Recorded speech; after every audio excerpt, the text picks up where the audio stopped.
Start. Hello and welcome to the second lecture of this part of Advanced Materials Chemistry course. And we'll see in the last lecture what we saw. What are the semiconductors?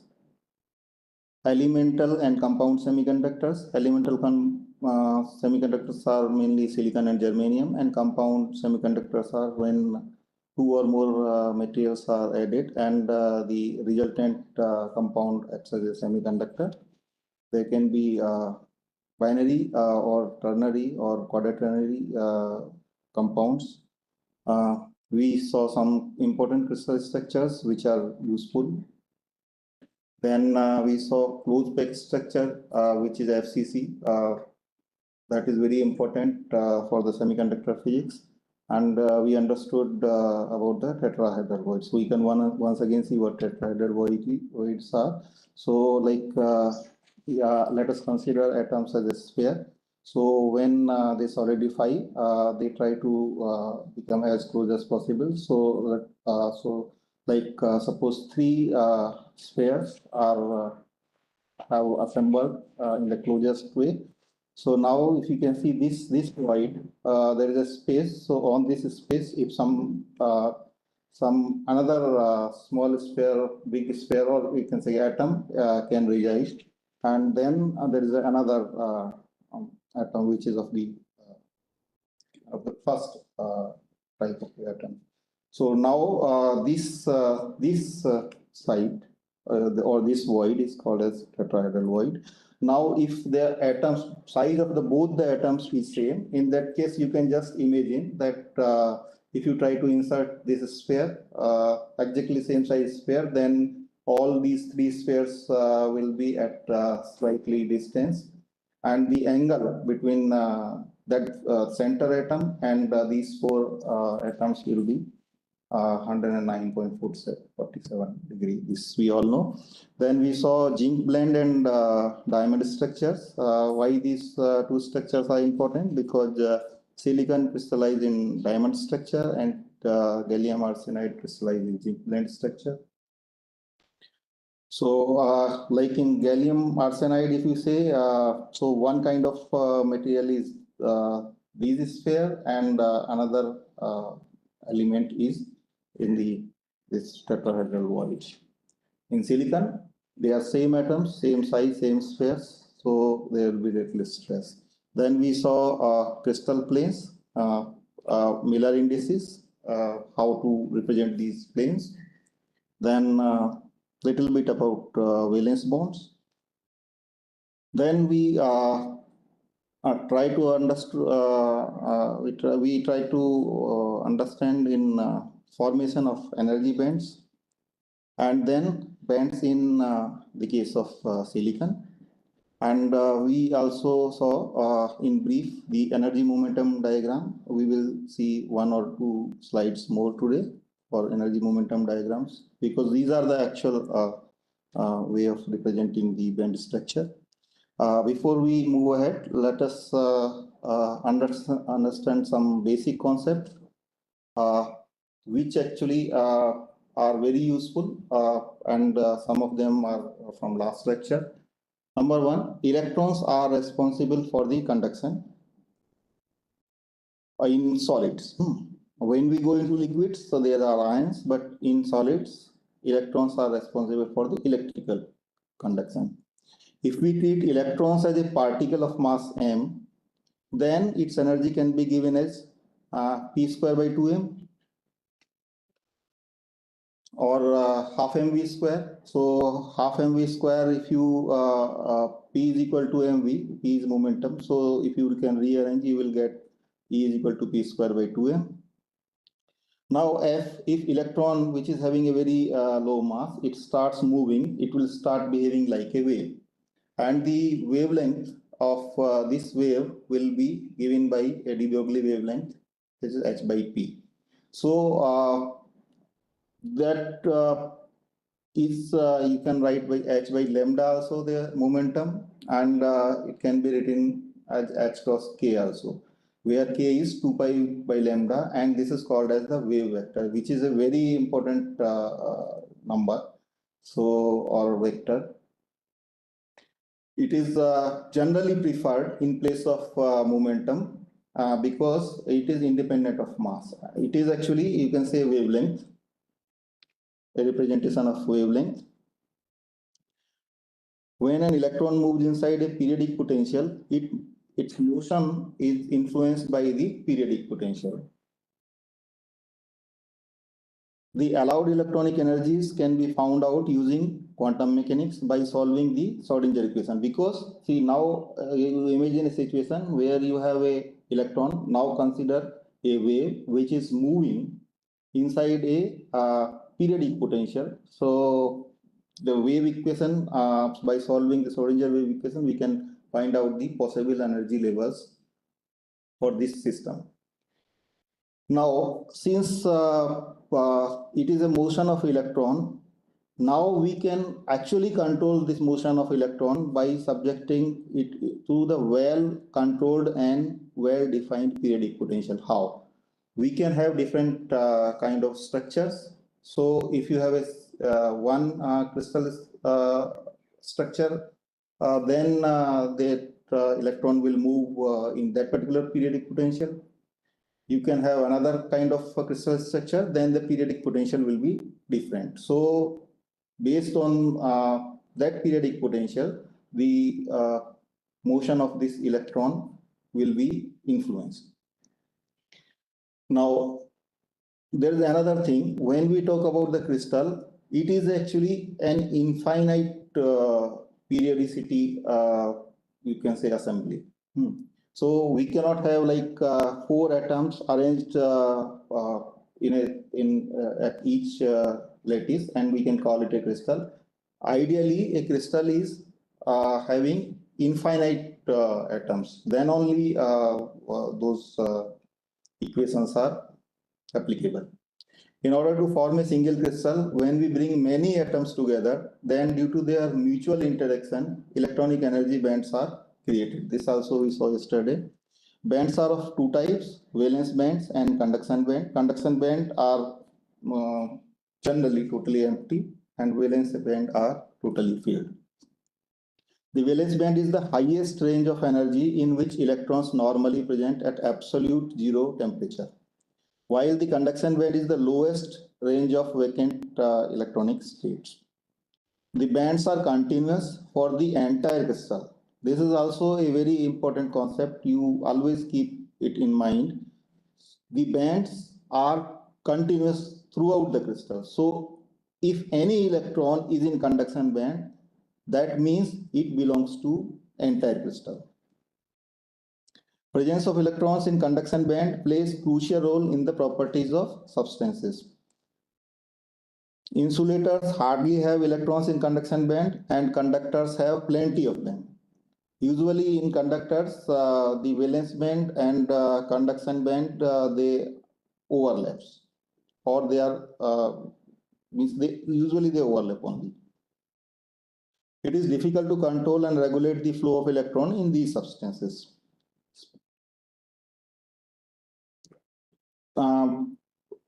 Difficult to control means I'm talking about the device application perspective. The movement of electron can be controlled by applying voltage. So if you apply more voltage, there will be more field, and it will influence the electron will be influenced by more force. So it will move faster. There will be more current. But in order to control and regulate, these things are, for the device perspective, these are not very useful materials. Therefore, the semiconductors are very important because here we can have good property control by controlling the things. This I would like to once again tell you in brief. So this was a silicon. When the distance is very large, and we are imagining there are n silicon atoms and n tending to infinity. So in one silicon atom, you have 2s and 2p electrons. So 2s electrons are in 3s level and 2p electrons are in 3p level. So in single atom, you will see this kind of structure here at this point. But when they crystallize and the lattice spacing, let us assume that lattice spacing is slowly reducing. So as this comes, the lattice spacing of this crystal, a hypothetical crystal, is suppose this. In that case, what will happen? Both the you can say both these states will merge, and you have now 2n electrons and 2n electrons here. So 4n electrons and 8n states. So, but all these electrons will stay here, and so at this situation, this will behave like a metal because both conduction band and valence band are overlapping with each other, and these all 8 electrons will lie here, 8n electrons, and these 4n electrons, and the remaining 4n states will remain vacant. However, if you bring that further close these atoms, and after this particular point, the bands also again start to split, and you can see there are 4n states here and 4n states here. So now we have 4n electrons, so those electrons will reside here, and this will remain totally filled, and there is no way these electrons can move to this place on application of the voltage alone. So this material, starting from this point to this point, if I go at absolute zero, they will start behaving like a conductor, insulator. When we are at because the band gap is still low, so typically band gap of semiconductor materials are up to 1 to 3 electron or less than 3 electron volt. So still it will be a semiconductor. At absolute 0 Kelvin, it will be an insulator, perfect insulator. So this is you can say this is the real situation where silicon crystallize. So if we go this way, this we can call as a valence band, and this we call as conduction band. So we can say the electrons are filled inside the valence band is completely filled, and conduction band is totally empty. Now, if we consider here in the atom side, so this is like silicon, it has 2, 8, 4 electrons, and suppose you give certain amount of energy, the photon will, then this electron will actually go to any higher state, and immediately it will come down because it cannot stay there for a long time. It will immediately so these energies E1, E1, E2 are very precise. So this is the difference between atom and when you come single atom, and when there is a crystalline assembly of the atom. These values, these levels are quantized. Means if you try to give an energy between these two levels, then it will not accept. This electron will only move. This electron will only move to this level if you get exact this amount of energy. So suppose you get some energy which is higher than this energy, and there is another gap. Suppose there is a level E1. If you get exact this much energy or photon, then it will move this place up to this place. But if you give slightly higher but less than this, then this electron will not at all absorb. That says it is the energy levels are quantized, and from where this level comes, the values comes. This we can get by solving the this Schrodinger equation for this. Like atomic levels, the vibrational levels are also quantized. When they form a crystal, in that case, you start raising the temperature, the atom starts vibrating around their mean position. So suppose this is an atom. Let us consider this is an atom. It is moving. You can say there are certain energies E0, E1, E2, E3, E4, and E5. and there is no allowed energy in between those two. So this oscillation, this either it will be in this, we can say, in this state, or if it gets more energy, in this particular case thermal energy, because it's a vibrational motion, so thermal energy, then it will go to this point, this level, and the vibrational, you can say, amplitude will increase from this to this side. So there will not be any like incremental, or you can say continuous movement of the this oscillatory motion. So it will, see, either it will actually have this much amplitude, or then suddenly it will have this much amplitude. There will not be, this will not vibrate with an amplitude between these two, okay, these two distances, I can say here. So now this is say interatomic distances.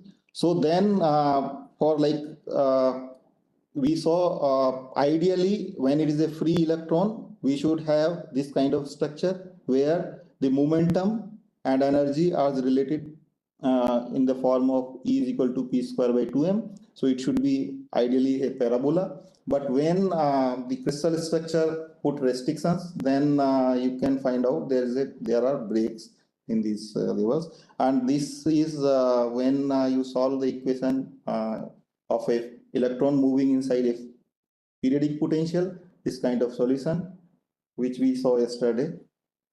So one more thing, if you have any free electrons, same thing, you will get this kind of EK curve. P or K are same, as I already told in last slide. And then if it is in the crystal, then the situation will be like this. So you will have this kind of curve here. So two different crystals can have two different EK diagram. So now we have understood there is a gap which is created due to the crystal structure, infinite crystal structure, or so this gap, whatever we saw in the earlier slide, was 1.12 electron volt. It can be more, it can be less also. So on the basis of this gap also, we can differentiate between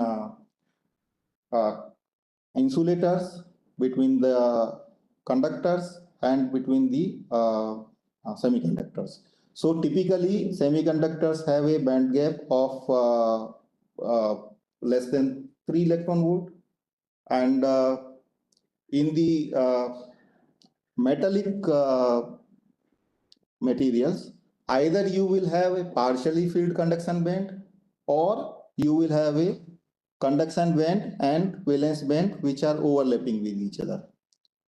So the metallic materials are having either partially filled conduction band or conduction band which is overlapped with the valence band. However, in case of insulator, the band gap is very high. So electrically, actually, you cannot, in case of thermal excitation also, there cannot be, electron cannot jump from this place to this place also, and also by applying voltage also, you cannot raise an electron from valence band to the conduction band. Now the EP diagram or EK diagram also, because P is related to Q, these are very important diagrams in solid state, and these are two typical EK diagrams I have shown here. So energy momentum relationship, also called as energy band diagram, for silicon and gallium arsenide. These are very complex, and these depends on which side we are actually moving. If we try to visualize EP or EK curve in 3 dimensions, it is very complex surface. EP curve are shown here of 2 crystal directions. So this side, if you can see, it is in 100 direction of the silicon crystal, and this is 111 direction of the silicon crystal. So you see they are not identical. Here they are see in 111 direction, and you see in in 111 direction and 100 direction, you see the shape is different. Here also for gallium arsenide case also, if you see the shape in 100 direction is quite different to the shape in 111 direction. The minimum of conduction band. What is conduction band? This is the conduction band. The minimum of the conduction band, here the minimum of the conduction band is at this point. So minimum of the conduction band, if it is at P is equal to 0, this means that effective mass of the electrons in all the directions of the crystal is same. So what it will signify? It will signify that the motion of the electron is independent of the crystal direction. In case of silicon, if you see the minimum of the conduction band is not exactly at P is equal to 0. So it actually is in 100 direction at some value P is equal to some P or PC, whatever you consider. So this kind of materials, suppose you want to have a transition, suppose you want an electron to move from this valence band to the conduction band. So in order to move an electron from this to this, it need to have actually a coupling with the lattice also. It need to have a phonon also. So in silicon, where electron make a transition from the maximum point in the valence band to the minimum point in the conduction band, not only an energy change, but some momentum change is also required, because what is the difference between this? Here the momentum is 0 and here momentum is C. Why it is required? Because both momentum and energy should remain conserved. However, in gallium arsenide, if you see the maxima of valence band and minimum of the conduction band are at the same point, at P is equal to 0. So this kind of semiconductors where maxima of the valence band and minimum of the conduction band at exactly at the same value of P are called as the direct semiconductor, because it does not require any change in momentum for any electron transition. So an electron making transition from the valence band to the conduction band can do so without change in the momentum. It is very fast, and therefore it is very useful in the optoelectronic devices. However, in case of silicon, if a transition has to take place, it has to have a association in the lattice in the form of lattice vibration or phonons. There is another thing, this curve, if you double differentiate this curve, then it will give you an effective mass of the electron. So now let us see another thing. What is intrinsic and extrinsic semiconductors? Intrinsic semiconductor is a pure semiconductor in which there are no impurity is added, or see, it is not possible to have an ideal situation where absolutely zero impurities are present. So in that case, we can say without any significant dopant or impurity, whatever you say. The number of charge carriers is therefore determined by the properties of material itself instead of the amount of impurities. Because there are no impurities, it will be the property of pure material. At room temperature, intrinsic semiconductor exhibits almost negligible conductivity, because there are no electrons in the conduction band or no holes in the valence band. Extrinsic semiconductor are those that are result of adding an impurity to a pure semiconductor. Suppose you have silicon, if you add an impurity, then it will become an extrinsic semiconductor. We will come a little later about which kind of impurities we should be adding. And these are basically termed as impure form of semiconductor. the process by which a certain amount of impurity is provided to a pure semiconductor is known as the doping process. Hence, a pure semiconductor is doped to generate an extrinsic semiconductor. Extrinsic semiconductors are of two types. One is N-type and another is P-type. N-type semiconductors are those semiconductors where the carriers are electrons, and P-types of semiconductor are those which are having holes as a carriers. When a semiconductor is doped with impurities, the semiconductor becomes extrinsic and impurity energy levels are introduced. Now, if you recall the energy band diagram, see there was a valence band and there was a conduction band and there was a gap. It was, in case of silicon, it was 1.12. If you try to add some impurities in this, what this impurity will do? This impurity will create an additional energy levels. And if you see, in case of silicon, if I try to quantify the impurity levels, these are very, very low, up to ppm level. And ppm level of impurity can actually, you can say, create the semiconductor properties. If you add large amount of impurities, then there will be plenty of electrons and it will start behaving like an metal. Because when I say large means, see, usually in case of semiconductors, the doping level is ppm level. What does it mean? Suppose you consider the atoms of silicon as a population of entire Mumbai. All the people are suppose silicon. Then you just introduce 1,000 other kind of people from some other place, and that will actually make it absolutely N-type semiconductor. So this example I only gave to tell you what is actually, how much is the difference between the actual original atoms and the impurity atoms. It's a very, very less, but it totally changed the properties of that semiconductor. Now here if you see, this is now it is not like that in N type of semiconductor, every silicon is having a phosphorus neighbor. I gave you an example of the population just to tell you that actually it is in several lakhs of the silicon.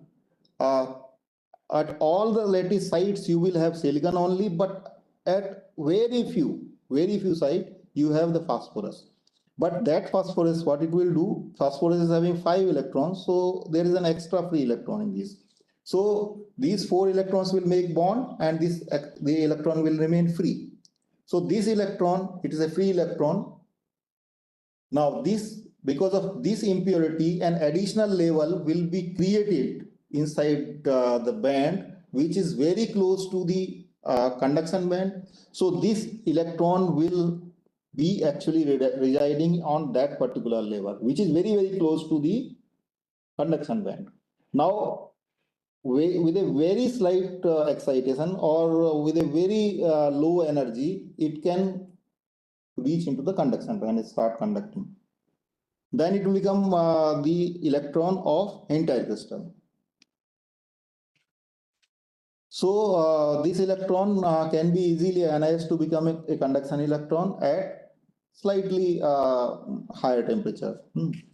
We say that this electron has been donated to the conduction band. Why we say? Actually it belongs to, originally it belongs to phosphorus. Actually the impurity was also created according to this position, but once it has taken slight energy and reached to the conduction band, we can say the phosphorus has donated this electron to the entire crystal silicon lattice. That's why it is called as the donor. So the phosphorus atom is called as a donor, and the silicon becomes the N type because addition of the negative charge carriers. Now, so this phosphorus, this electron will, when you try to solve those equations or equations, you will find that additional extra energy levels are created at this point, and this point is very close to the conduction band. Actually, in this picture, it is looking a gap, much more gap, but in we can say in practical situation, it is very, very less. And it depends on the material also. For the case of phosphorus, this value is something else. If you have another pentavalent impurity, this value will be something different. But phosphorus is most useful, and it is you can say, giving the best results. Now, how these electrons or holes, similar is the electrons. If I go here, if I dope is with a boron, in that case, what will happen? So suppose I have boron. What will happen? Boron is having one electron less. So in order to have means these 4 electrons of silicon will combine, but still there will be a vacancy. Means this position can actually accept an electron, but actually electron is not there. Suppose had it been silicon in place of boron, then there would have been an electron. Now we have replaced silicon with boron. I once again would like to remind you, because that is a very big misconception in the mind of students, that when we say p-type, that means every silicon is having a boron adjacent to that.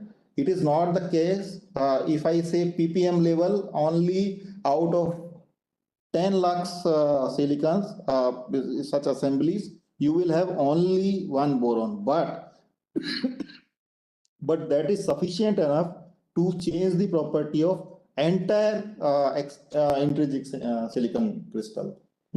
So imagine, that is the reason why we say just by adding the impurity or the amount of impurity or the concentration, we can change the property of silicon. Similar is the case of many semiconductors, and that is the reason why these semiconductors are very useful in the device applications, because now we know we can control the concentration of charge carriers, and that will actually tell you the device what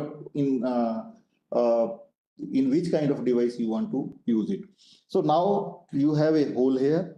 This hole can, since energy levels are almost same, so if there is an extra electron somewhere, this electron can, this place can actually accept an electron.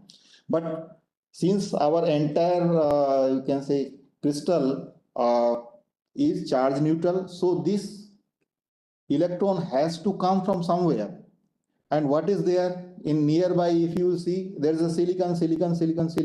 So this electron can come only from the silicon. So if there is a silicon, there I had another picture. So like this. So you have all silicons, but one boron here. Now this boron originally had one vacancy. Now it was one vacancy. Now this electron has moved here. So actually hole has moved from this point to this point. Similarly, now you can see this dot is moving. Now at this point, though it is silicon, but the vacancy is moving. So I can say the hole which was actually here with this boron, it has actually moved from this point to this point, and it is actually the corresponding to now silicon. Just visualize this thing. So you see hole is moving. Actually what is moving? It is electron which is moving. So electron has originally moved from this point to this point, but hole is moving from, hole means the vacant site is moving. So actually either it is electron or hole, but in both the cases the movement is of the electrons. So these energy levels which has been below the conduction level, it depends on the materials which you are doping.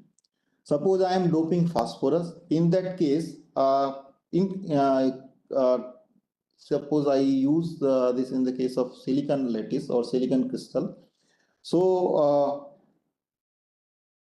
suppose phosphorus, like I am using phosphorus. So phosphorus creates an energy level which is 0.045 electron volts below the conduction band. Suppose I consider conduction band energy here, then the impurity level or the position created is 0.45 electron volt below the conduction band.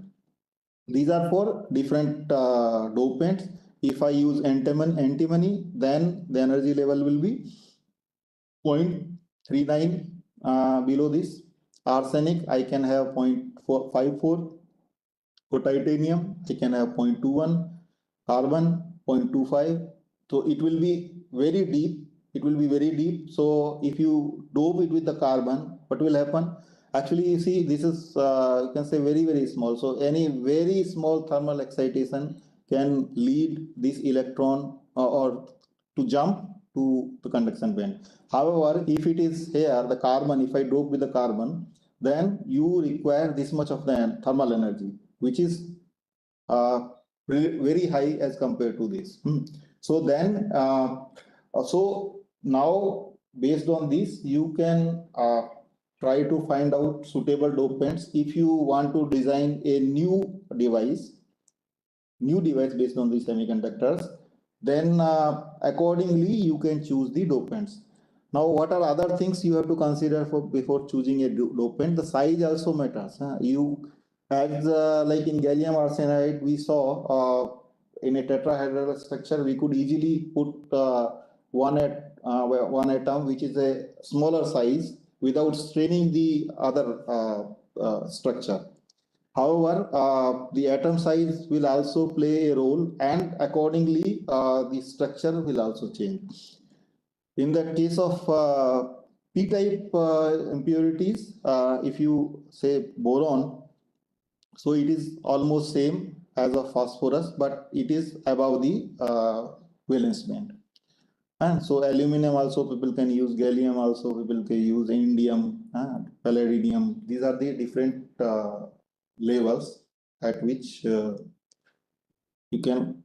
Why we say ionization energy? Because suppose arsenic atom is there. If I provide this much energy, only this much energy, it will actually donate this electron and it reach there. You can call this as an ionization also, because this arsenic has been ionized. Now next, this we understood intrinsic and extrinsic semiconductors. Now we have good idea. We also know what are N-type and P-type semiconductors. Next thing is non-degenerate and degenerate semiconductors. So if the electron and hole concentration is much lower than the effective density of states in the conduction band, or even slightly, if you are using the impurities, then at a lower energy states also. So if the concentration is lower than the effective density of states in the conduction band or the valence band, it is called as a non-degenerate semiconductors. The Fermi level of these are at least 3 kT above the valence EV, the energy of the top of the valence band, or it is 3 kT below the bottom of the conduction band. Fermi level is that energy level which is actually at absolute 0K. The probability of filling this level, energy level, is exactly half. What are degenerate semiconductors? When the doping, if you try to go on increasing the doping, what happens? So when the doping concentration becomes equal or larger than the corresponding effective density of states of that particular band, then these are referred as the degenerate semiconductors.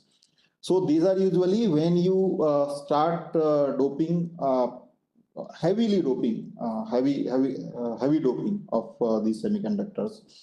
And in that case, the Fermi level will be means it can become very close, coincide also, and sometimes it can go above EC also.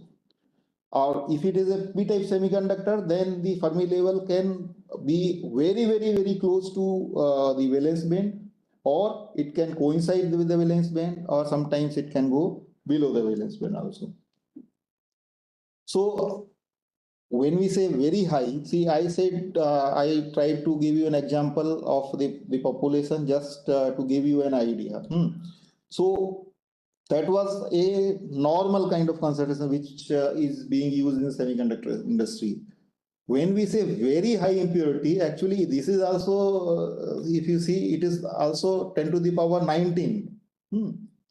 So 10 to the power 19 means still it is approximately 10,000 per impurity. So you have 10,000 pure atoms and you have one impure.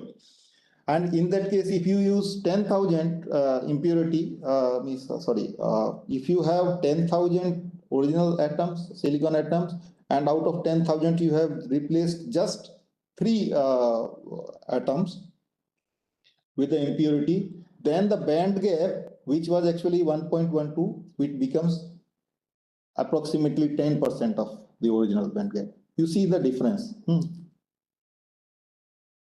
Now, let us come to how this transports takes place. So when we say carrier, now in semiconductors, either it can be electron or it can be hole. So carrier means these charge carriers. So how these carriers moves? So various transport processes are at work in semiconductor devices. These includes drift, diffusion, generation, recombination, thermionic emission, tunneling, space charge effect, impact ionization. How these charges move inside the semiconductor. So these are different processes. One by one, we will try to have an idea about what these different processes are. And just try to have a concept, because all these processes are important processes and takes place in under different conditions, and every process has a role to play in the device application. So now first we see drift. What is the drift? See the conduction electron. Suppose now let us consider the electron is inside a conduction band, but we have not applied at this moment any voltage. So the conduction electron in the semiconductor conduction band behaves like a free particle.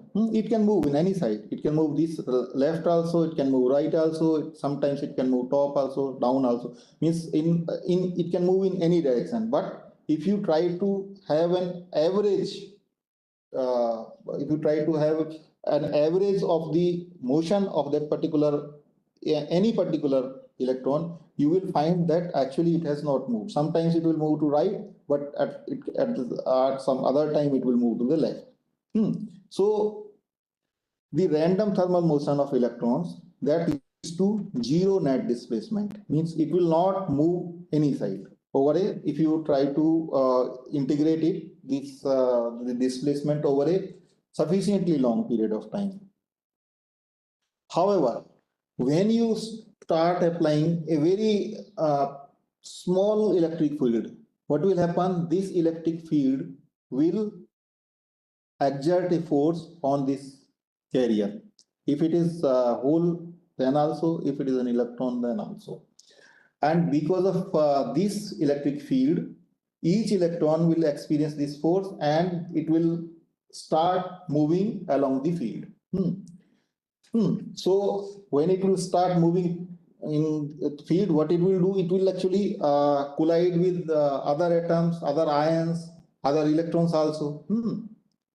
So, but then it will strike, then it will stop, then again it will be accelerated because the field is already there.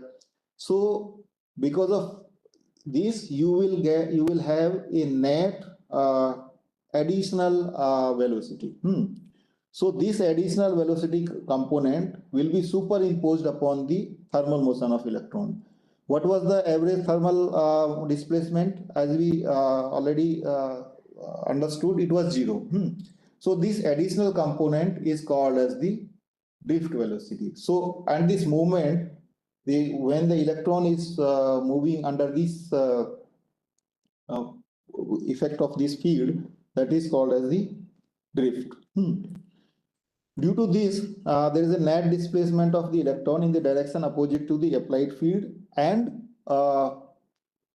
if it is hole, then it is in the direction of the applied field.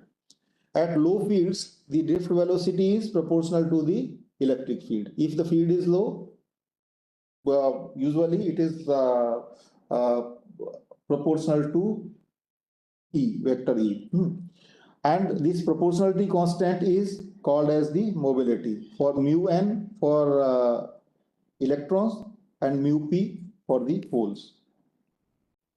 And the total drift current, if both electrons and holes are there, so total drift current will be, this is J is equal to, because of drift current because of electrons and drift current because of holes, and then this is charge, then this is the mobility, and this is the electric field. This is for the holes, this is for the electrons. So drift is very simple. Next comes the diffusion. So what is diffusion? Diffusion component comes because of if there is a spatial variation of carrier concentration. Means suppose I am in this room.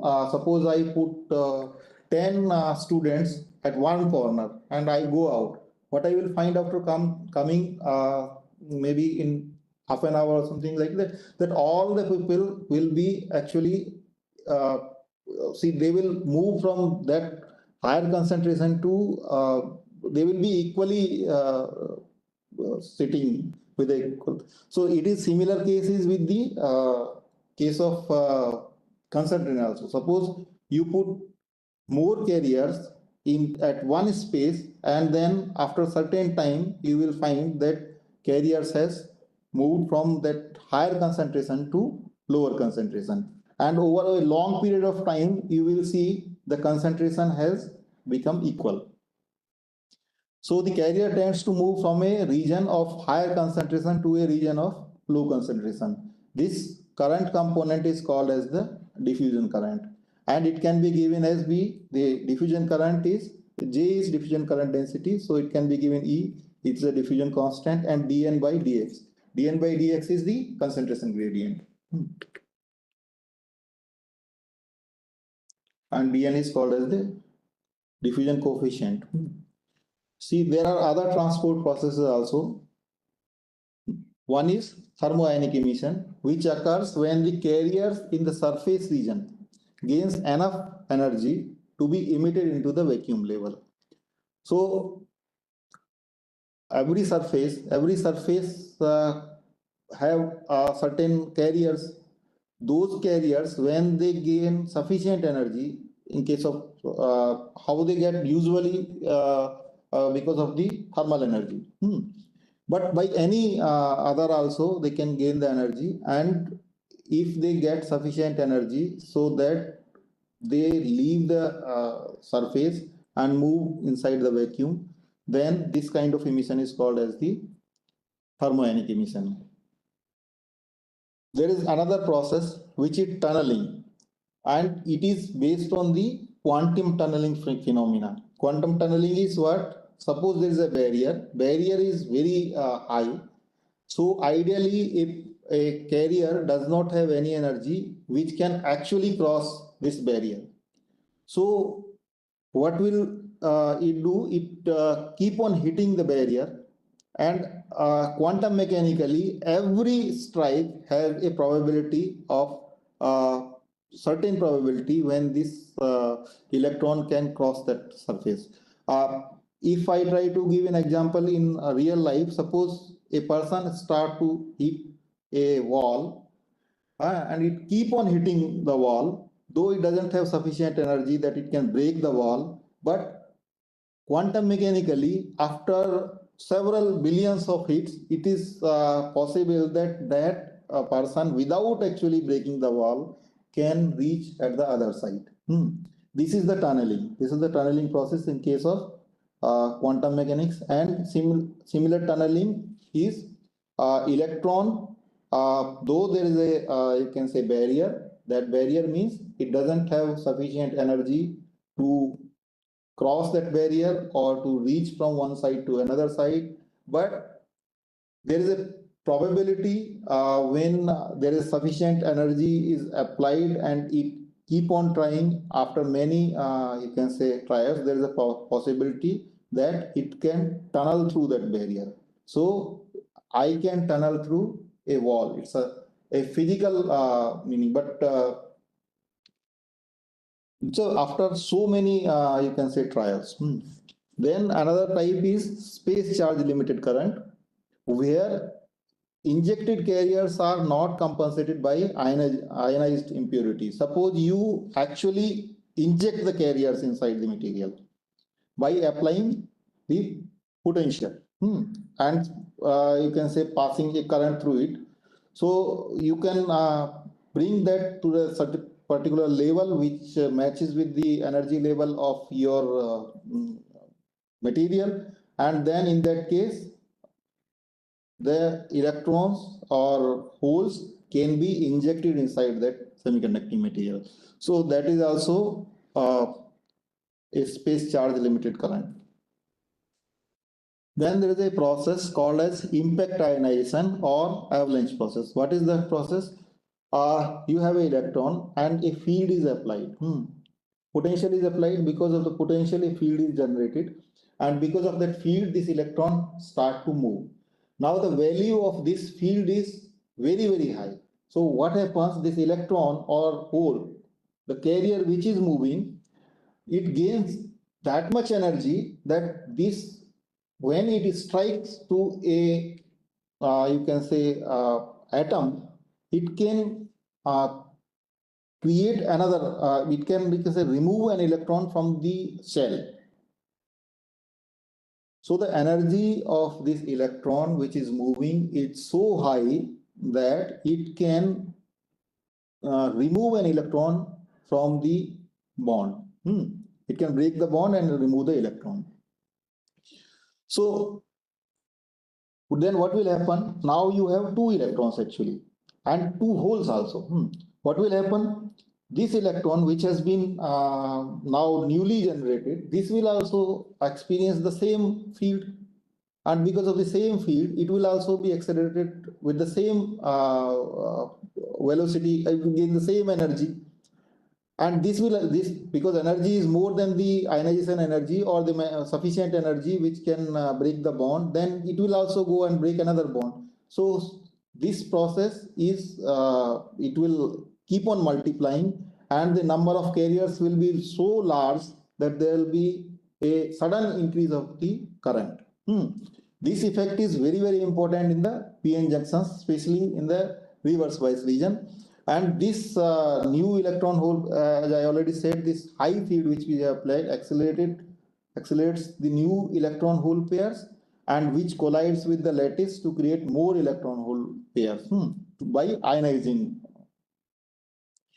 As this process called impact ionization or the avalanche process continues, the PN junction breaks down and conducts a large current.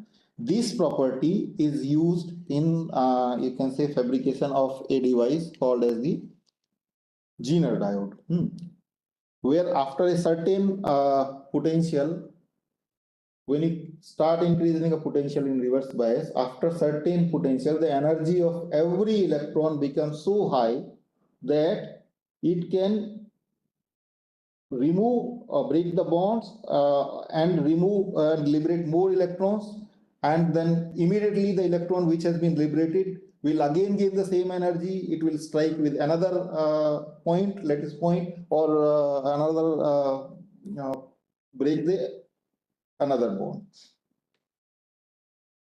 Now we see p-type and n-type semiconductors. So as we already saw, the this is the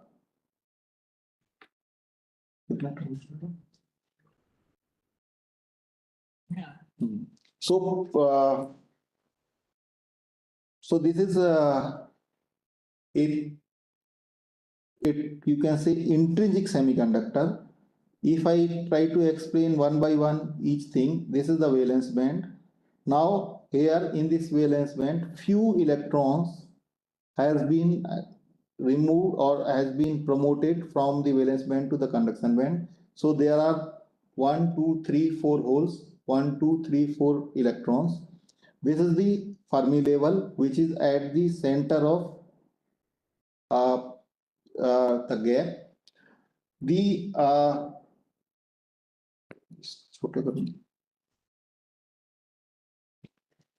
this gap between the or you can say between the vacuum, suppose I consider here it's a vacuum, between vacuum and the Fermi level is called as the work function, and the difference between the level of EC or the bottom of the conduction band and the vacuum is called as the electron affinity. Now this number, this is suppose here it is carriers, these are the holes. So this we call as the P, number of holes P, and these are called as N, the concentration. What is the concentration? Suppose I consider this entire system as 1 centimeter cube, then my concentration of holes will be 4 per centimeter cubes, and concentration of electron will also be 4 per centimeter cube. Now there is a formula which says that these has to be exactly, first thing that these both the N and P has to be same in intrinsic, because electrons are created only because of a hole has been generated. Electron has been you can say present in the conduction band only because a hole has been generated inside the valence band. So number of holes and number of electrons will be same in intrinsic semiconductor, which is having absolutely no impurity in ideal case. So now we have N is equal to P, and this concentration is called as the intrinsic concentration. So there is a thermal equilibrium formula which says N into P is equal to Ni square. So planar technology is used extensively for PN junction and integrated circuit fabrication. The planar processes includes oxidation, lithography, ion implantation, and metallization to fabricate these. The most important characteristic of a PN junction is that they rectify, that is, they allow current to flow easily in only one direction. Two regions of P and N type semiconductor materials that are uniformly doped and physically separated before the junction is formed. So now you have P type and N type, and then they are initially, suppose this is P type. So in P type you will have valence band, conduction band. The Fermi level is very close to the EV. Similarly in N type, the Fermi level is very close to EC. Now when you actually bring these together, what will happen? See, you just join these two, what will happen? See this, there is a actually abrupt change in the Fermi level. So in thermal equilibrium, the Fermi level has to align. So for that, electrons has to move from one side to another side, and similarly the holes will move from opposite side. So after joining them, suppose this was P type and this was N type, and in P type there were several holes, in N type there were several electrons. So when we join them, these electrons will move from this side and sit at the site which is actually hole site. This will actually keep on continuing. It will keep on continuing until someone should start stopping that. See, otherwise what will happen? All these electrons will go and combine with these holes.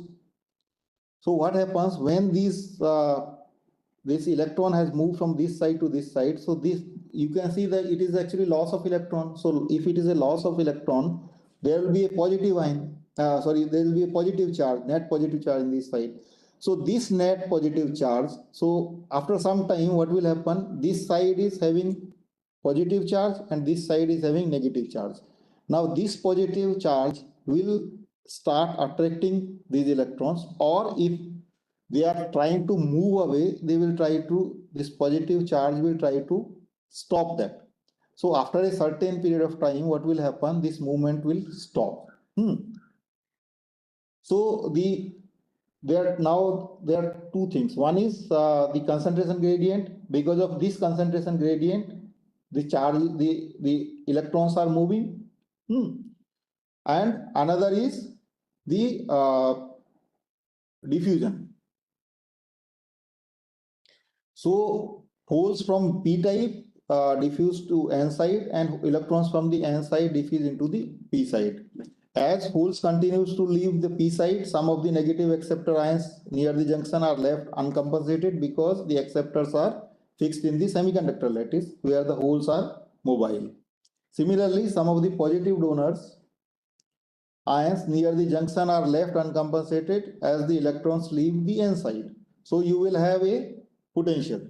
So what will happen? A negative space charge form near the p side of the junction and a positive space charge from the n side.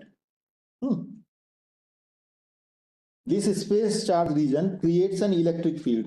As I said, some positive this side, some negative this side. And that electric field is directed from the positive charge towards the negative charge as indicated in this figure. See, the electric field is in the direction opposite to the diffusion current for each type of charge carriers. The electron diffusion current also flows from left to right, where the electron drift current flows from the opposite direction. Why this drift current?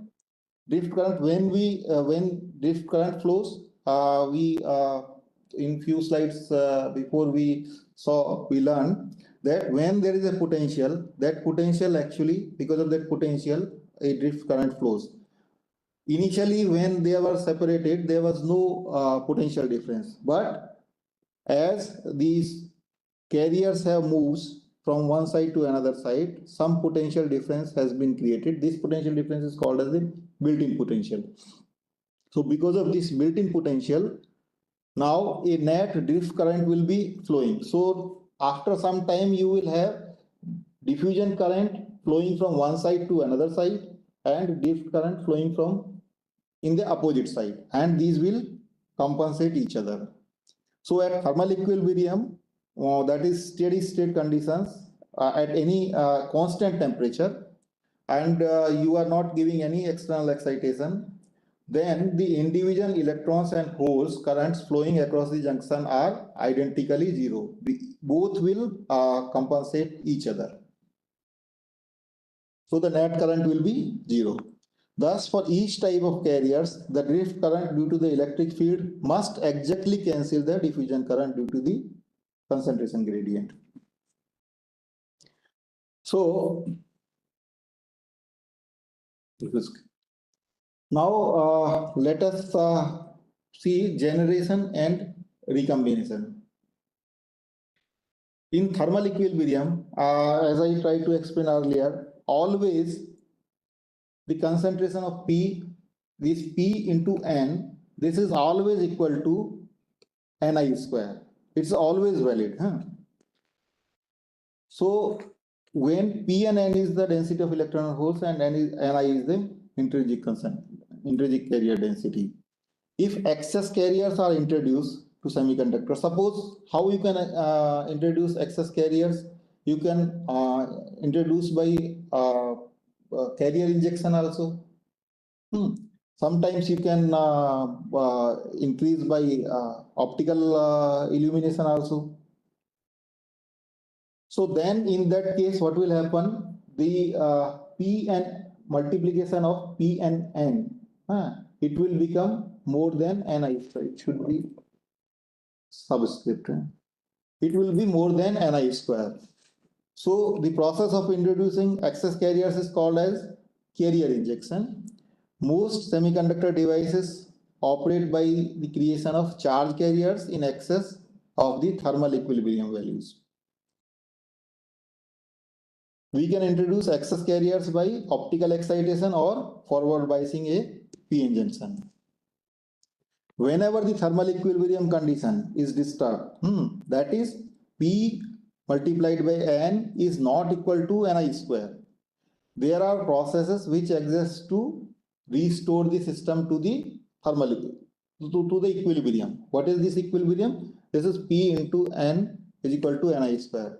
So if you have either injected carriers or you have by anyhow you have can say disturbed this equilibrium condition, then there are automatic processes which try to restore the system to the equilibrium.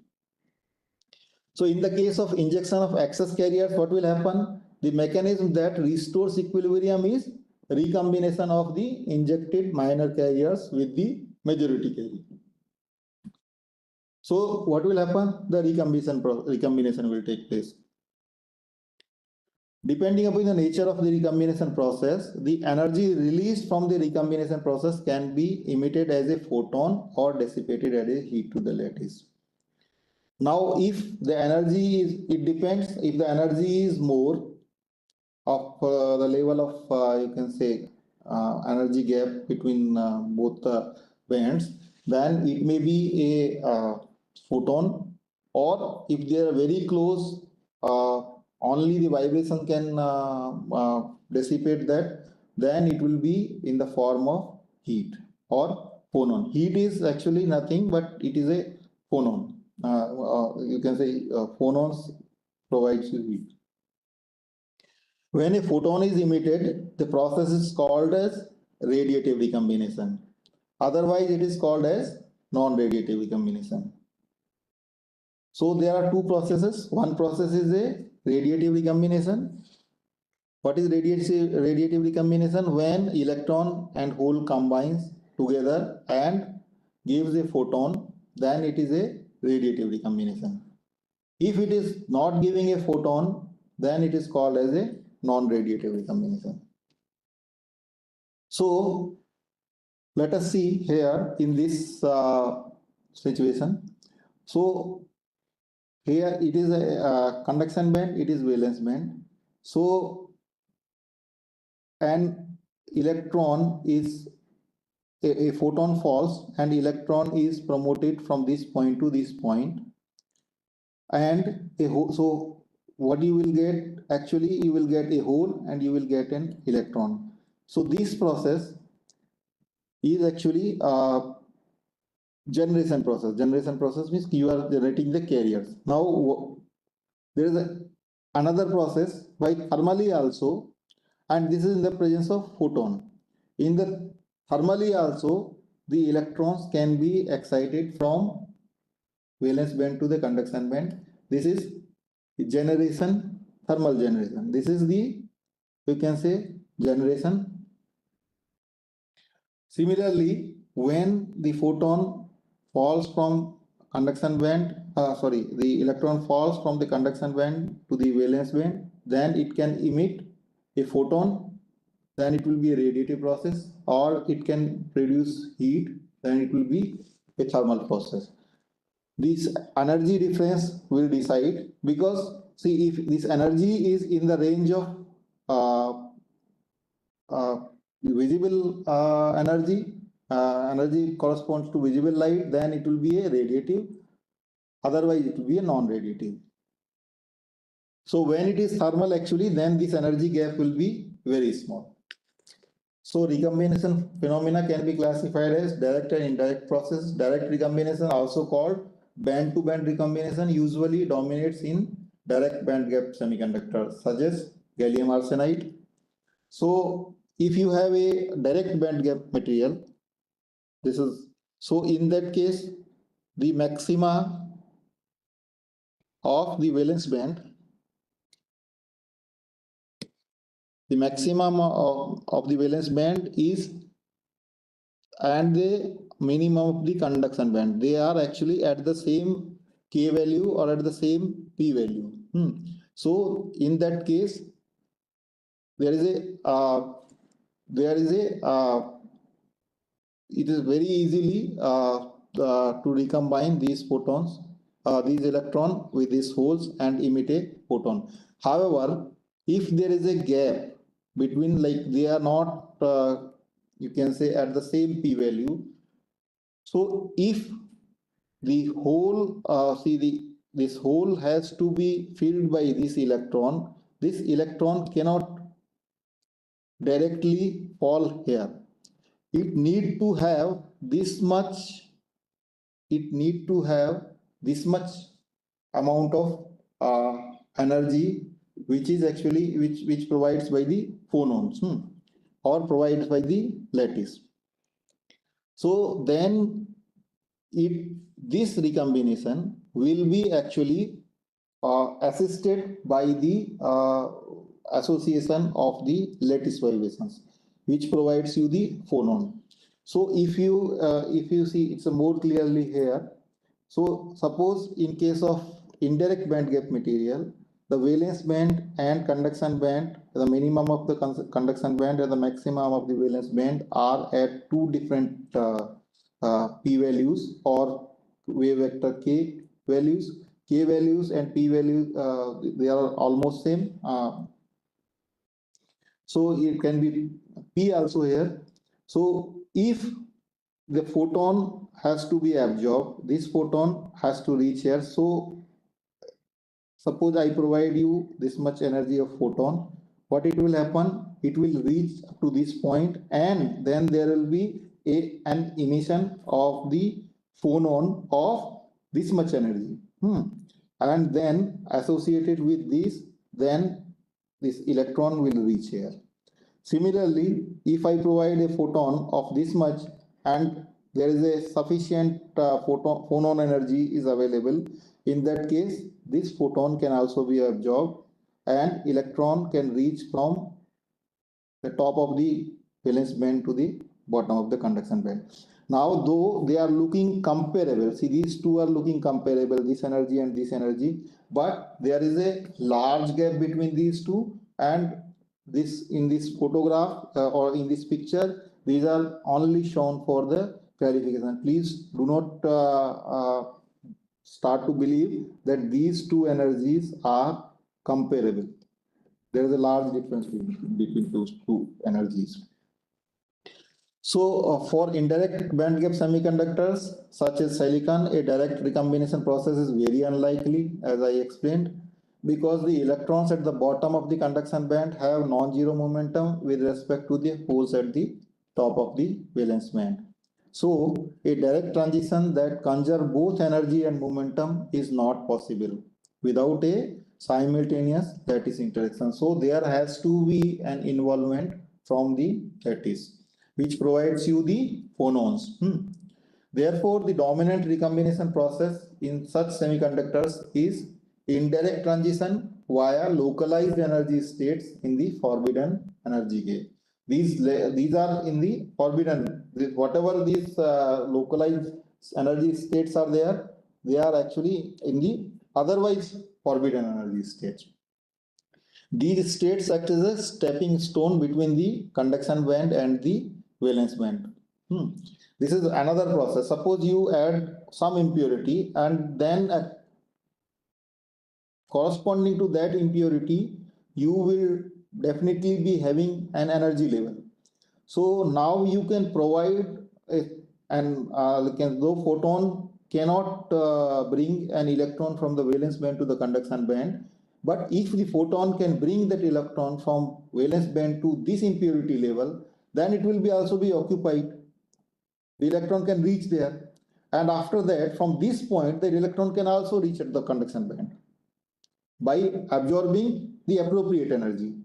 So though the initial energy of the photon is not sufficient to raise a electron from the valence band to the conduction band, but it has brought it to a certain level which is somewhere in between the valence band and conduction band, a level which was created by some impurity, and then from that impurity, they further it can be raised by absorbing another photon. So I hope this is clear. Now, carrier lifetime measurement. What is carrier lifetime? Suppose you have a semiconductor and you illuminate it with the photons, lot of photons. What will happen? The photons will raise electrons, and the energy of the photons is higher than the band gap. That is also a condition. So what will happen? The electrons will be raised from the valence band to the conduction band. Eventually, what will happen? There will be holes in valence band and there will be electrons in the conduction band. Now there are electrons in the conduction band, so the material can start conducting. Now, these electrons which are there in the valence band, they have certain life. If you do not apply any potential, you do not apply any voltage, or you do not apply any field, then what will happen? After certain time, these electron will come back and recombine with the photons, with the holes. So this like time, the time for which they can stay in the excited state is called as their lifetime, carrier lifetime. You got it? So you have a semiconductor or you have any material in which a continuous light is illuminated, on which continuous light is illuminated. What will happen? The electron will start to move from valence band to conduction band by absorbing the photons. What you will have number of holes in the valence band. You have equal number of electrons in the conduction band. You don't do anything. What will happen? You stop illuminating. What will happen? After certain time, all the electrons will come back. They will recombine with the holes and emit the whatever photons they have actually absorbed. So this life or this period or this time for which they can stay in the excited state after the illumination is stopped is called as the carrier lifetime. That also plays very important role in the device functionalities or in the design of devices or the purpose of the device. So what is the measurement technique? So measurement technique is you have a semiconductor material here. You have put a semiconductor material. You are actually a bulb is there or a light source of an appropriate frequency, which is having you can say the energy which is more than the band gap of this material. You have applied a voltage, DC voltage here, and then there is a can say a resistance here. So when there is no light, and let us consider the situation where it's an ideal semiconductor, ideal intrinsic semiconductor, and it is at the you can say very close to 0 Kelvin. So then what will happen? It will not, because there are no carriers, it will not give any current. So suppose even if you have applied a voltage, there will not be any current. You have applied, suppose I say I have applied for 100 volts.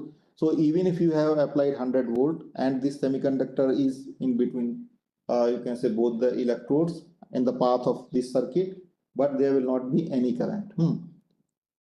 As soon as you start, as soon as you switch on this bulb, this light source, having the energy which is more than the band gap of this energy, immediately what will have, there will be electrons in the conduction band, and those electrons, because there is a potential, and so there is obviously there is an electric field, and in the presence of this electric field they will start to move from this side to this side, the electrons from this side to this side. So you will get a lot of current, huh? So this is suppose current, this is suppose time. Now at this point you have start the illumination. Now as long as you keep illuminating the surface, you keep illuminating the surface, this will remain constant all the time. However, as soon as you stop, suppose up to this point, suppose in like for 1 minute I have kept it on, and after that I have switched off the light. So the current will not become immediately zero.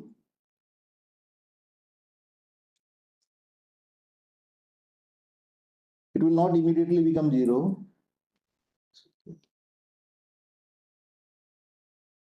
But it will not become immediately zero, but what happens, it will actually follow this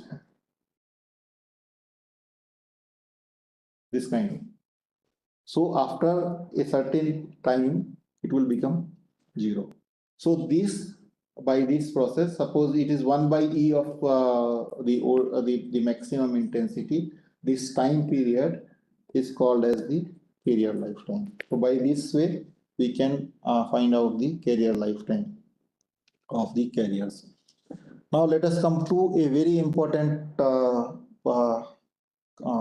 concept, that is metal and semiconductor contact.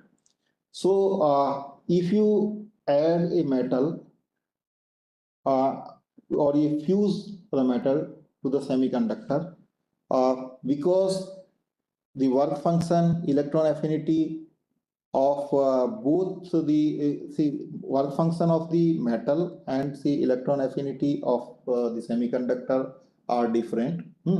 So there can be, because of this difference, this can be a rectifying contact also.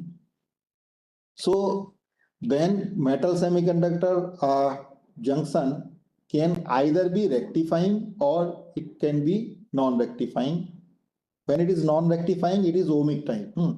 See, when you join a metal with another metal, you always get a non-rectifying contact, and that is called as the ohmic contact. But this is not the case when actually you join a metal with a semiconductor. So if you have a metal, if you add it with a semiconductor, or you join with the semiconductor, fuse with the semiconductor, you will have a Schottky diode kind of thing, and you will always have a rectifier. Not always. Many times you will have a rectifying also. Sometimes you will have non-rectifying.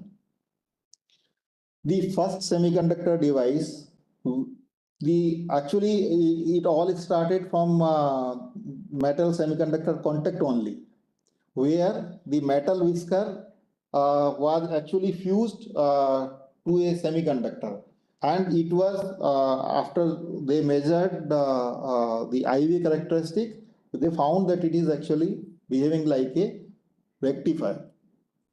So it was proposed that the rectifying behavior could arise from the potential barrier as a result of the stable space charge in the semiconductor. The model arising from this concept is known as the Schottky barrier. And why it is? Because of the difference in the work function and electron affinity. Work function of the metal and electron affinity of the or Fermi level energy of the semiconductor. So metal semiconductor contact can also be non-rectifying, where the contact has negligible resistance for both the polarities. And how do we find it is rectifying or non-rectifying? See, you apply, you start moving from 0 to some positive voltage, and then same way you apply from 0 to negative voltage. If the current coincide in both the both the situations, then it is called as the rectifying contact or ohmic contact. All semiconductor, and it is following V is equal to IR also. So voltage is proportional to the current. All semiconductor devices as well as integrated circuits need ohmic contacts to make connections to other devices in an electronic system. One thing is that see ultimately what you have made an integrated circuit of a device, integrated circuit or a device out of the semiconducting materials. But ultimately, voltage or current you have to apply through a connection only. Now that connection is of the metal. So you need to devise your, you need to make your device in such a way that it can be suitable to make an connection with the metals. If it is not, if it is not giving a suitable connection, or if it is giving a rectifying contact, you need to first make it as a ohmic contact. There are different ways of making ohmic contacts. When semiconductor is connected to an metal, it will be a rectifying contact. But there are processes by which you can make this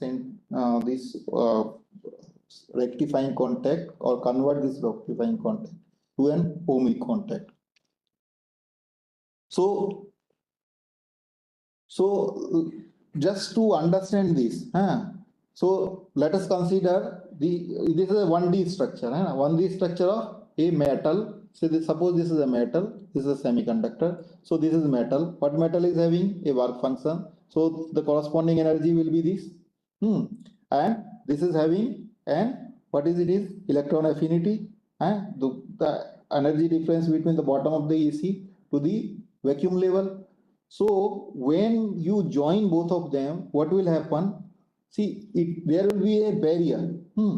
What is this barrier? This barrier will be equal to the energy difference between this work function minus this electron affinity.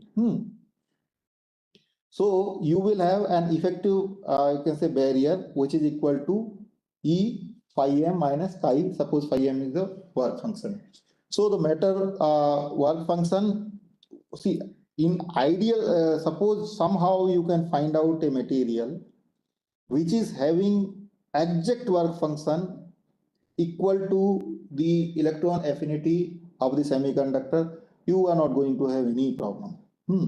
Things will be very smooth, but it is not the case.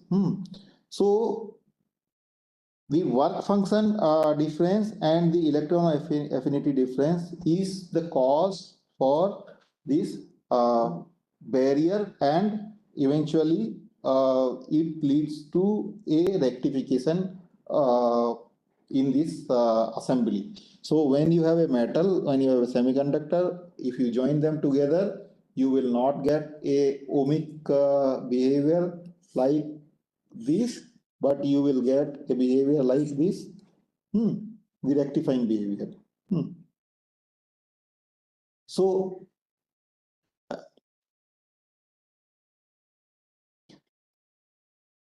this is clear.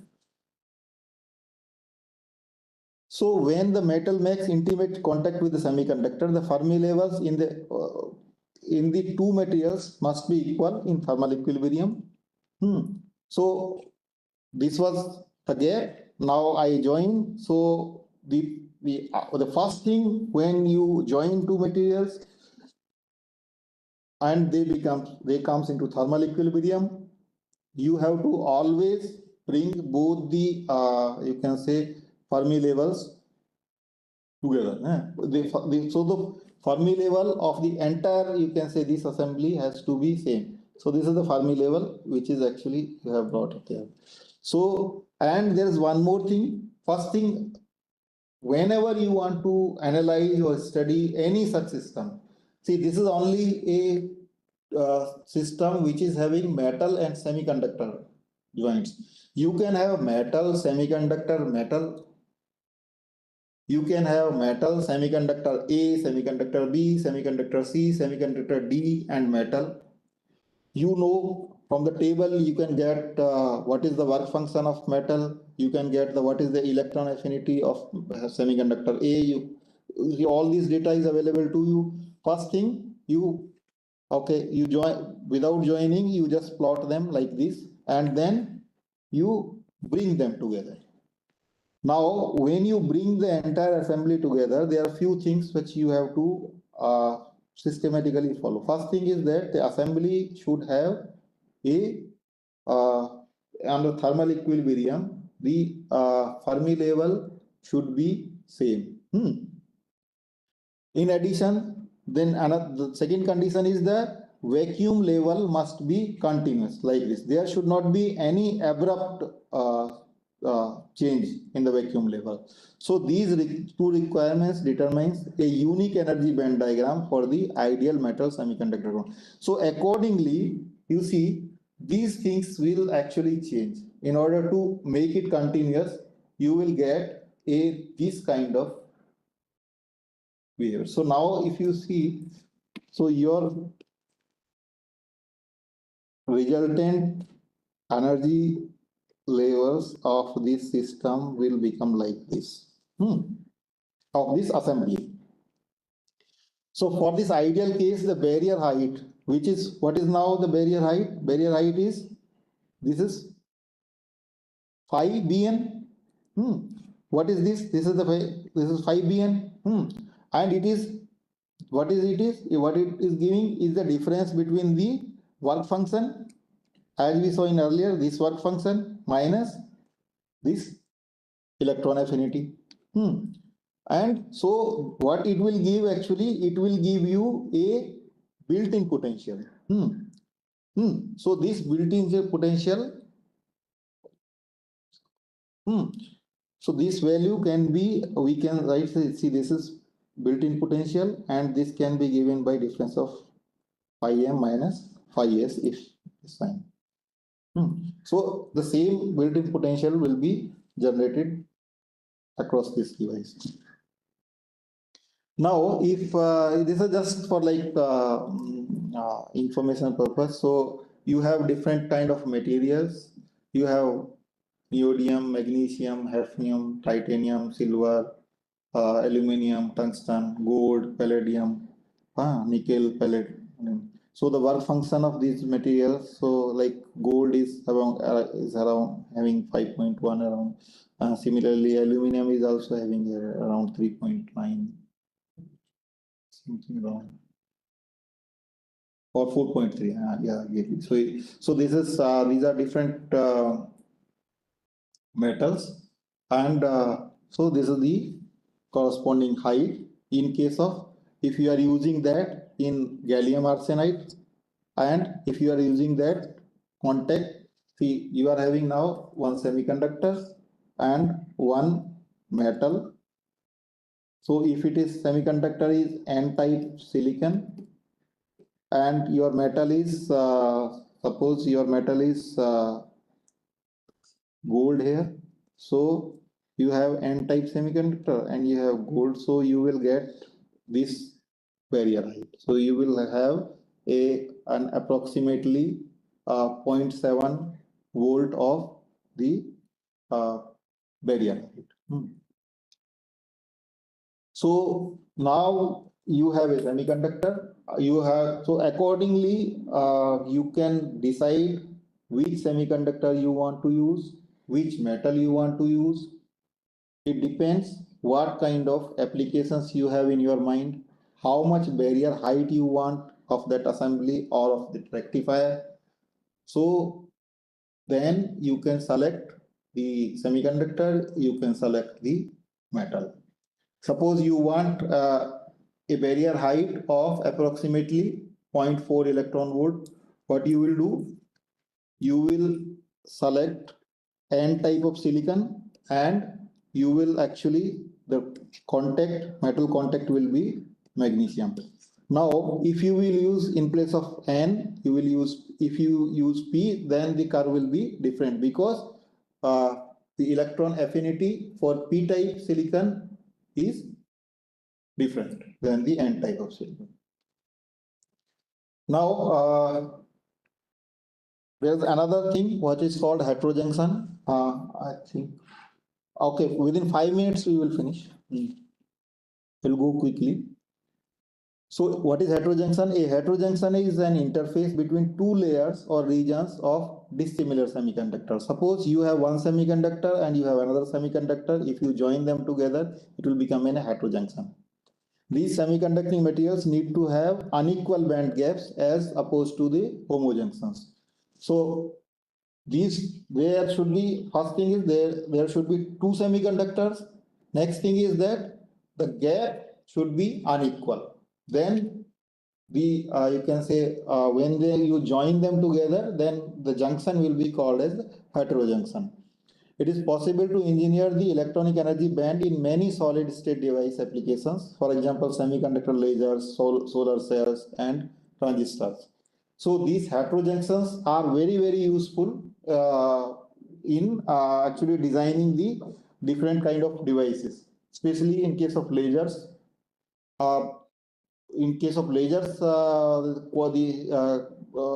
the heterojunctions made of even in case of quantum waves are very actually very popular. The combination of multiple heterojunctions together in a device is called as heterostructure, although the two terms are commonly used interchangeably. A heterojunction device is formed by depositing a large band gap semiconductor epitaxially on a smaller band gap semiconductor. So you actually have epitaxial growth of two different semiconductors. We will see epitaxy, how epitaxy is done in the last class.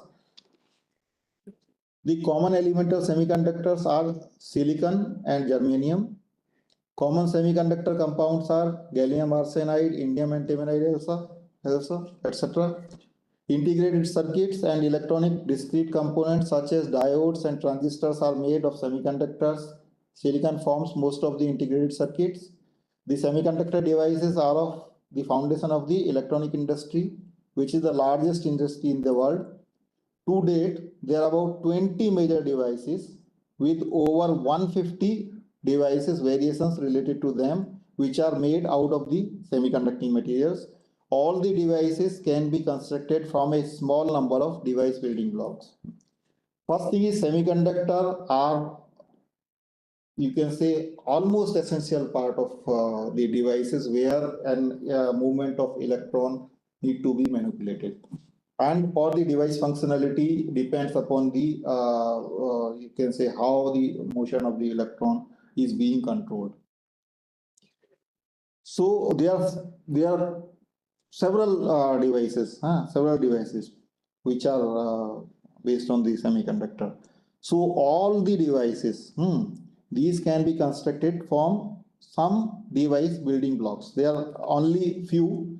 So these can be constructed. Number one, which we have already seen in the few slides before. The simplest building block is a metal semiconductor interface. You have a semiconductor, you have a metal, or आपकी device बन गई. So this is a one you can say building block, and this will be rectifying in most of the cases. So it's a metal semiconductor interface, which is an intimate contact between a metal and a semiconductor. This interface can be used as a rectifying contact. Second building block is when you join two different semiconductor. One is P type, another is N type. This is another this building block is when PN junction, which is a formed between a P type and N type. The PN junction is a key building block for the most semiconducting devices. So two building blocks, one is metal semiconductor interface, another is PN junction. Next is the when you have two different kind of semiconductors. Semiconductor A, semiconductor B.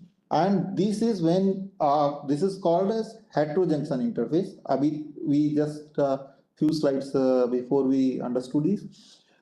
This building block is heterojunction interface. That is an interface formed between two dissimilar semiconductors. For example, we can use gallium arsenide and aluminum arsenide to form a heterojunction. The band gap should be different between these two. And heterojunctions are the key component of high speed and photonic devices. If you see if you try to analyze the photonic devices now, the heterojunctions are mostly this building block is used. Then next comes is a metal oxide semiconductor structure, in which you have one side you have a metal, then you have a semiconductor, and in between metal and semiconductor, a very thin layer of oxide is there. See, the structure can be considered a combination of metal oxide interface. It is actually insulator. This metal oxide is an insulator, but the layer is very, very thin. It is not. If it is bigger there, then it will not serve the purpose. Thickness has to be very, very small. So there is no contact between the semiconductor and metal, but there can be, because the layer thickness is very, very you can say small, there can be the movement of charges.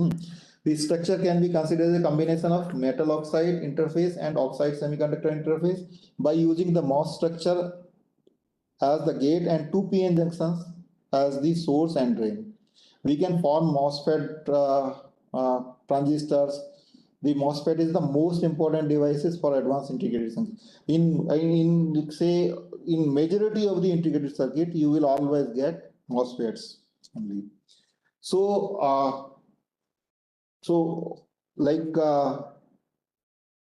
the major semiconducting devices, these are invented in if we try to see how we have progressed over several years, or you can say more than 1.5 century. So the metal semiconductor context was actually discovered in 1874, then LED in 1907, bipolar transistor 1947, PN junction 1949, thyristor 52, solar cells 54, heterojunction bipolar transistor 57, tunnel diode 58, MOSFET 1960. So, and now we are actually in the MOSFET now, once you have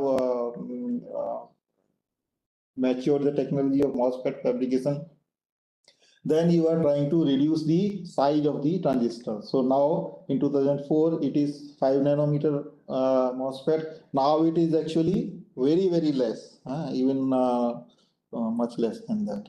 And if we say key semiconductor technologies, one of the most important technologies is the once you start growing the crystal, that is the Czochralski crystal growth, Bridgman crystal growth, because you need for all these devices, you need single crystals. So these two are crystal growth techniques to make crystals. This we will see again in the last class, how these crystal growth processes, how the crystals are grown. And then this 3-5 compound epitaxial growth also we will see. Then diffusion process in 1952. So now like ALD is also a very important technique where layer by you can have a deposition up to precision of atomic layer, and also MB, which is also a very important semiconductor technology. These are actually you can say instrument, you can call instrument, which has are very, very useful in developing the semiconductor technology. So with this, I think we have covered the class. If you have any questions, I am ready to.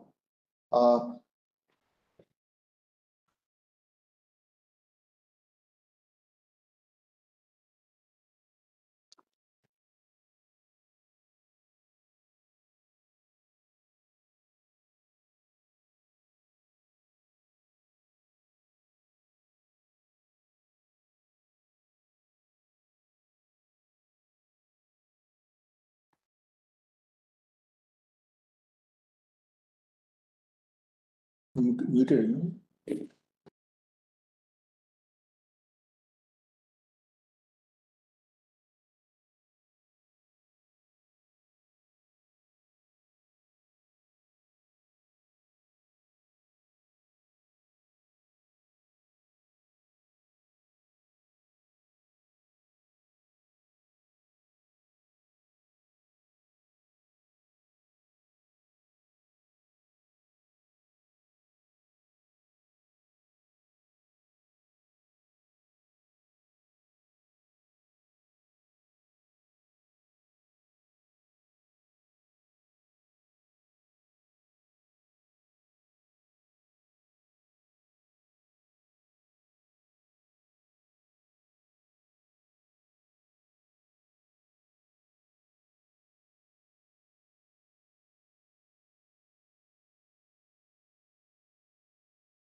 So if there are no questions, then bye. See you in